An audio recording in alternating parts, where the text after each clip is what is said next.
As a Beatles fan, I watched all 6 hours of Get Back on Disney Plus, and I came back with a bunch of tips to help you podcast. The School of Podcasting with Dave Jackson. Hey, I'm Dave Jackson from the schoolofpodcasting.com, where I help you plan, launch, grow, and if you want to, monetize your podcast. The website, schoolofpodcasting.com. Before we get into these, if you do find yourself getting value out of this video, give us a thumbs up, and you know the routine. Subscribe, smash the bell, the whole 9 yards. So I watched Get Back on Disney Plus, 6 hours of the Beatles. So one lesson we could take away from that is that you can be boring if you're a celebrity. Yeah, you can get it. There are parts of it that I'm like, this didn't really add to the story. The other thing we learned is that whole humans have the attention span of a goldfish. That is poppycock, as my grandmother used to say. So I've got 15 quick tips here for you to make your podcast better and to help you keep your sanity. Number one, there's room for improvement. And what I mean by this is we see the Beatles playing the same song over and over and over and over, and they're improving it each time. And I say this because so many times we get that first MP3 out of the oven. It's our very first episode. We worked about 10 hours on it, and we throw it to the public. And that's not what the Beatles did, because there are things like rough drafts and what's the other one in acting? Dress rehearsals. People don't do that first act and put it out to the public. In fact, we'll talk about that in a second. If you are going to do something for the public, especially if it's live, you better work on it. But number two, you need to get an objective opinion. So there were times when the Beatles would record something, they're like, I thought that was pretty good. And then you'd hear the guy that was the engineer or the producer go, we better do that one again. So you need someone who is on your team. And this can't be your mom, and it can't be Uncle Earl or your best friend Skippy or whoever. It's got to be an objective opinion. The best thing to do is find somebody who is potentially your target audience to listen to it and then talk about it like you're not in the room. Number three, your environment affects your creativity. And so you see them in this empty film studio, and they're kind of like, hey, we're the Beatles. And they're like, yeah, go back in the corner. Yeah.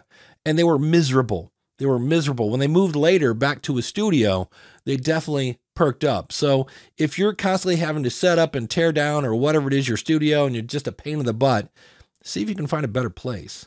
Number four, don't put unrealistic expectations on yourself. So if you're watching this video today and go, I'm going to launch my podcast tomorrow, that is unrealistic. And so they had like, we're going to write 20 songs in 2 weeks and do a live TV show and a bunch of other stuff. You will just burn yourself to a crisp. And that's kind of what happened. You see this happen because of the pressure of that. So don't set unrealistic expectations for your podcast. Number five, if you're going to do a live stream, you better be organized and ready to go, because you don't want to look stupid on a live stage. And that's why they were practicing over and over and over again, these songs, tweaking them, because they had to be able to not just get through the song, but remember the lyrics. And this is as they're writing the song. So if you're going to be doing something live, you better have some notes like I do over here, which is why I keep looking over there, right? You got to practice, things like that. Number six, and this is true in podcasting and in life, everyone needs to be heard, but also they need to feel like you listen to them. And in this case, John Lennon and Paul McCartney were not exactly what I would call super open to hearing ideas by George Harrison. And consequently, he quit. Oh, and by the way, if you look at the number one top, almost double the number of listens on songs for the Beatles, yeah, number one is George Harrison. His ideas were pretty good, and they kind of like blew him off, and that's why he quit. Number seven is chemistry is important. And in this case, the Beatles themselves were changing. They were getting married. They had kids, things like that. But the big thing was they used to have a manager, and he overdosed. And that was kind of the tiebreaker, because they had four people, and then he made the fifth. And he also, when we get into money, you'll hear that was another big thing. But he kind of was missed to come in and say, now, boys, let's quit farting around here and let's get working on this. And Paul McCartney tried to do that, and it doesn't work when, you know, the Dean Master or whatever comes from within. I've done that before. Number 8, this is a quick one. Being late is disrespectful. It just is. Everybody has 24 hours, and if you're late, you're kind of a weenie. Number 9, be inspired by others. And these guys actually in the studio were playing all these old songs, in some cases that they played when they were teenagers, trying to rekindle that spark. And then hopefully that spark would then ignite something for them to do something original. So go and listen to other podcasts. And you know, in music, we get inspired. Don't steal other people's stuff, but see if it gets your creative juices flowing. That's really what they were trying to do. Number 10, capture your ideas. One of my favorite Paul McCartney quotes was, the reason Beatles songs are memorable is you had to remember them. So here they were in the studio, and they just kept the tape. It looked like running almost all the time. They were capturing these ideas of songs that you heard later on because they were captured. So if you were ever thinking, hey, I'm going to remember this later, no, you're not. Sing it into your phone, whatever you're going to do, write it in Evernote, capture your ideas. The other thing they did here is number 11. They pushed themselves out of their comfort zone. And your comfort zone might be just talking into a microphone. But they had done everything. Think about all the success they had. And so they came up with this idea of the live show and all this other stuff because they were trying to like do something new. They'd done everything else. And, you know, I think it was George was not real crazy about playing on the roof and a couple other things. They were pushing themselves out of their comfort zone. Number 12, just because it's information that you can't get anyplace else, which usually is a criteria for pretty good information. Not the case here. Not always. Like when we get to watch them read, I don't know, old show tunes from some publishing company that they bought. Yeah, that was not exactly what I would call riveting content. In fact, at one point, the actor Peter Sellers came in and said, like, what are we doing here? And the answer was wasting a lot of film is what they were doing there. Number 13, a dramatic pause can add a lot. And in this one scene, Paul McCartney and Ringo have already lost George Harrison. And then the next day, nobody can find John Lennon. And the director or somebody was asking Paul questions off camera. And all of a sudden, Paul McCartney went, and then there were 2. And the director didn't say anything. And you just watch him almost cry.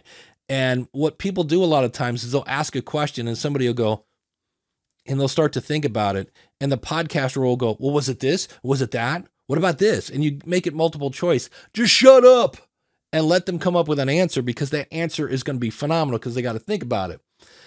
Number 14, money changes everything. So I always say if you have a co-host or anybody, set expectations up front and then if you want to do it monthly, whatever it is, have little business meetings and say, here's how much money we made. Here's where the money went. Here's what it is. You don't want people on your team asking, I wonder where the money went. And so when Brian Epstein died, it turns out that none of the Beatles knew how the business was ran at all. And so things got really weird and they hired a different manager who was basically Satan incarnate. And that's really one of the things that broke up the Beatles was the business side of it. And then number 15, remember how I said you always have to get an objective opinion? That is so key. And between you and me, I think that's the number one mistake that most podcasters make. They don't get a focus group to listen to their stuff and then they go out and promote it. And why are you promoting something that maybe doesn't work?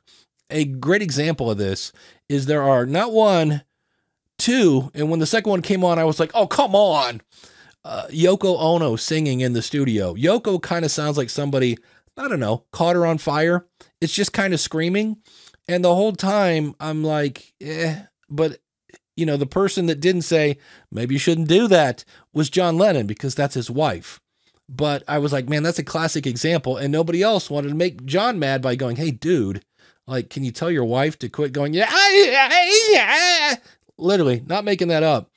And so you need an objective opinion because otherwise, think about it. John Lennon was like, oh, I think she's great. Yeah. Don't put that out there. Get an objective opinion to see if your show is any good and if it's going to do what you want people to do. And that's what I help people do. You can come over again to schoolofpodcasting.com. You can join the School of Podcasting. You can hire me to do an audit of an episode and look at your website. If you just need one-on-one consulting, I can do that as well. I basically grab my podcast polish and I buff out all the boring of your podcast. So I look forward to working with you in the future. Thanks for watching.